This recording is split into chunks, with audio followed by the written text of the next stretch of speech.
الحمد للہ الذی ہدانا الی الصراط المستقیم والصلاة والسلام علی من اختص بالخلق العظیم. محفل ذکر نبی کا منظر کیسا لگتا ہے؟ محفل ذکر نبی کا منظر کیسا لگتا ہے؟ جیسے خود ہو سامنے آقا ایسا لگتا ہے.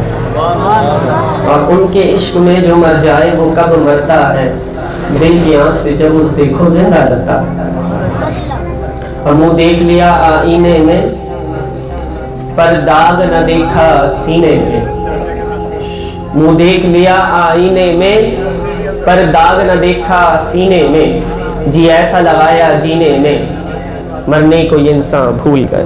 سبحان اللہ. نعرہ تکبیر، نعرہ رسالت، نعرہ غوثیہ، علماء اہل سنت.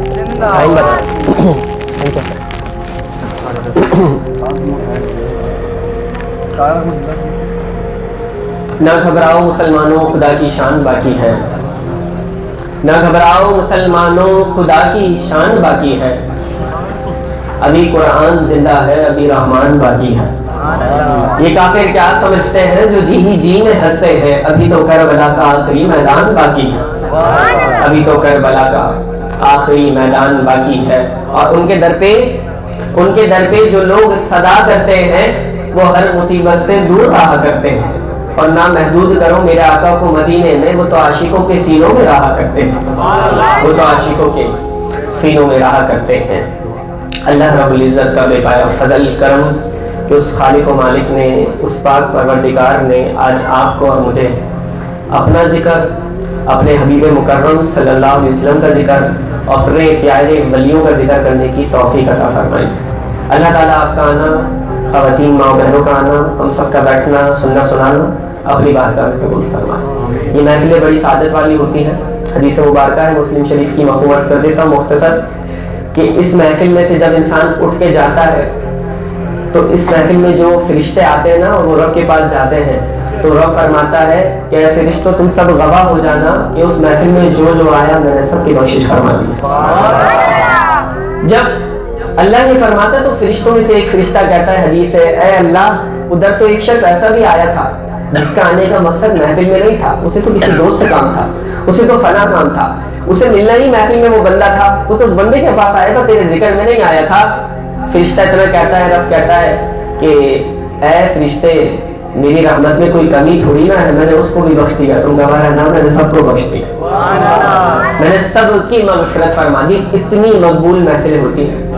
آپ زمین سے آسمان کی طرف دیکھیں تو آپ کو چمکتے ستارے دکھائی دیتے ہیں. یہ زمین والوں کے لیے یہ ستارے ہیں جو چمکتے آپ کو دکھائی دے رہے ہیں. کبھی آپ نے نہیں سنا ہوگا کہ آسمان والوں کے لیے بھی ستارے ہیں جیسے زمین والوں کے لیے کوئی ستارے. حدیث سے عرض کر رہا ہوں، جیسے زمین والوں کے لیے ستارے آسمان پہ چمکتے دمکتے دکھائی دیتے ہیں، میرے آقا صلی اللہ علیہ وسلم نے ارشاد فرمایا ہے میرے صحابہ بالکل اسی طرح آسمان پہ موجود فرشتوں کے لیے بھی زمین پہ کچھ ستارے ہیں اور انہیں وہ زمین کے حصوں پہ چمکتے دمکتے ملاتے جگمگاتے دکھائی دیتے ہیں. عرض کی حضور وہ کون سے ستارے ہیں؟ فرمایا زمین کے جس حصے پہ بیٹھ کے رب کے ذکر کی محفل سجا لی جائے وہ چمکتے ستارے دکھائی دیتے ہیں. فرمایا فرشتوں کو وہ چمکتے ستارے دکھائی دیتے ہیں. زمین پہ وہ حصہ زمین کا جگمگا رہا ہوتا ہے، فرشتوں کو چمکتا دکھائی دیتا ہے. تو محفل میں آنے والے تو آنے والے، محفل کی جگہ بھی اتنی بابرکت ہو جاتی ہے کہ فرشتوں کو چمکتی دکھائی دیتی ہے. اتنی نورانی، عرفانی، بابرکت اور مقبول محفل میں ہم آ کر بیٹھے اور محروم چلے جائیں، اس سے بڑی محرومی اور کچھ نہیں ہو سکتی. تو جتنی دیر بیٹھے، زیادہ لمبا وقت میں نے آپ کا نہیں لینا. مجھے فری ہینڈ دیا گیا ہے کہ جتنی دیر آپ گفتگو کرنا چاہے کریں. میں خطاب لمبا نہیں کر سکتا ہوں، کوئی مسئلہ نہیں، لیکن میرا اور آپ کا ذوق جتنی دیر برقرار رہے گا میں سمجھوں گا جتنی دیر آپ مجھے سننا چاہتے ہیں میں اتنی دیر سناؤں گا، اس کے بعد اجازت لے کے چلا جاؤں گا. میں بھی آپ کے پاس مہمان ہی آیا ہوں نا. تو بات یہ ہے، اصل عاشق کی تو پہچان یہی ہوتی ہے وہ محبوب کے ذکر سے تھکتا نہیں، جتنے سناتے چلے جاؤ. اور جن کے ذکر کی بات کرنے آج میں اور آپ بیٹھے سننے بیٹھے، ان کا ذکر ہی کچھ ایسا ہے، راتیں تو ختم ہو سکتی ہیں، زندگیاں ختم ہو سکتی ہیں، ان کا ذکر ختم نہیں ہو سکتا، ان کا ذکر بیان نہیں ہو سکتا. زندگیاں ختم ہوئی اور قلم ٹوٹ گئے، تیرے اوصاف کا ایک باب بھی مکمل نہ ہوا۔ تو اللہ نے عظمت اور شان بخشی ہے۔ لوٹتے عنوان کی طرف، اور اس محفل کے مدعو کرنے پر میں صدام بھائی کا اور انتظامیہ کا مشکور ہوں کہ انہوں نے اس روحانی اور نورانی محفل میں مدعو کیا اور بولنے کا موقع عنایت فرمایا۔ اللہ سب کی کاوشوں کو قبول فرمائے۔ کاوش صرف یہ نہیں ہوتی کہ کوئی پیسہ دے دے، کاوش صرف یہ نہیں ہوتی کہ کوئی آ کر بیان کر دے، نہیں، اللہ نے آپ کو جتنی صلاحیت دی ہے نا، آپ اتنی صلاحیت، اتنی ایبلٹی، اپنے اتنے ٹیلنٹ سے اس محفل میں حصہ ملا دیں، اللہ قبول کر لے گا۔ کسی کو بولنا آتا ہے، بیان کرنا آتا ہے، وہ آ کے بیان کر دے، کسی کو نعت پڑھنی آتی ہے وہ نعت پڑھ دے، کسی کو قرآن سنانا آتا ہے وہ قرآن سنا دے، کسی کو دریا بچھانی آتی ہے وہ دریا بچھا دے، اگر کسی کو انتظام کرنا آتا ہے وہ انتظام کر دے، اور اگر کسی کو ایکو اچھا چلانا آتا ہے وہ ایکو چلا دے، اور اگر کسی کو کچھ نہیں آتا، اپنے آقا کا ذکر بیٹھ کے سننا آتا ہے تو وہ ذکر سن لے۔ جس حال میں انسان محفل میں اپنا حصہ ملاتا ہے اسی حال میں اللہ قبول کر لے۔